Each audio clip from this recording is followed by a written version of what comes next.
ബാബു സാറാണ് എനിക്ക് പുട്ട് സ്പോൺസർ ചെയ്തിരിക്കുന്നത്.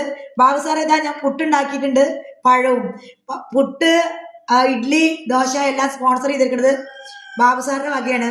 Thank you so much sir. അന്നം മഹാനുബാഹു, അടിപൊളി. കണ്ടില്ലേ, ഇതാണ് അടിപൊളിയായിട്ടുണ്ട്.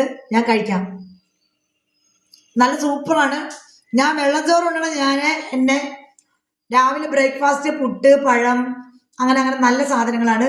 ഇനി ഇതിന്റെ സൈഡിൽ വെക്കുന്നത് നല്ല അണ്ടിപ്പരിപ്പ്, ബദാം പരിപ്പ്, നിലക്കടലൊക്കെയാണ്. അത് ഞാൻ കാണിച്ചു തരാം. അത് ആരുടെ വകയെന്നറിയോ? അത് നമ്മുടെ വിൻസെന്റ് സാറ് വകയാണ്. അപ്പൊ അതും കൂടി ഞാൻ അതിനകത്ത് കൊണ്ടുവന്ന് വെക്കാം കേട്ടോ. ഓക്കെ, ഒരു മിനിറ്റ്.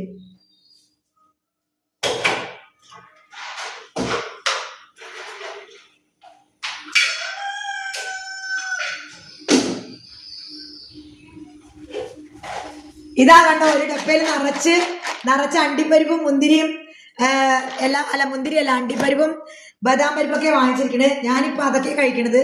ഇത് സ്പോൺസർ ചെയ്തിരിക്കുന്നത് വിൻസെന്റ് സാറാണ്. Thank you so much Vincent sir. ഇതാണ് അണ്ടിപ്പരിപ്പ്.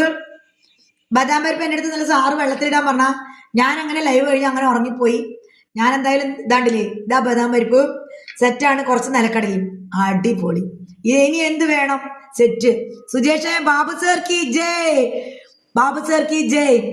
വട്ട് സാധനം. അഞ്ചു, നിനക്കൊക്കെ അങ്ങനെ തോന്നൂടി. നിനക്കൊക്കെ കിട്ടാത്തത് കൊണ്ട് അങ്ങനെ തോന്നും, മനസ്സിലായില്ലേ? ഇതിങ്ങനെ കിട്ടിയിട്ട് നല്ല നല്ല സ്നേഹത്തോടെ നീ ഇത് കഴിക്ക് സിന്ധു എന്നൊക്കെ പറയുമ്പോ നിനക്ക് അതിന് പൊളിയും. കാരണം നീ മാന്ത് കുറച്ച് കുരുപൊട്ട് പോയിട്ട്. മാമച്ച അതിനുള്ള മറുപടി കൊടുക്ക്. സിന്ധുവിനെ തളർത്താൻ നോക്കണ്ട, അത് വെറുതെ. എന്താണ് നിങ്ങളുടെ ദുഃഖിപ്പിച്ചത്? അതിന് നാളെ നിങ്ങൾ ശക്തനാകും. അതെ, സത്യം. മാമച്ചൻക്ക് ജയ്.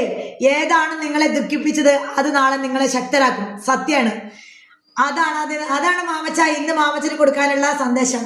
അതെ, സിന്ധുവിനെ തളർത്താൻ നോക്കണ്ട. ഒരു 3 പഴം, പുട്ട്. ബാബു സർ താങ്ക് യു, അടിപൊളി. നാളെ ഞാൻ ഇഡ്ഡലി ആയിട്ട് വരും. ഓക്കെ, അപ്പൊ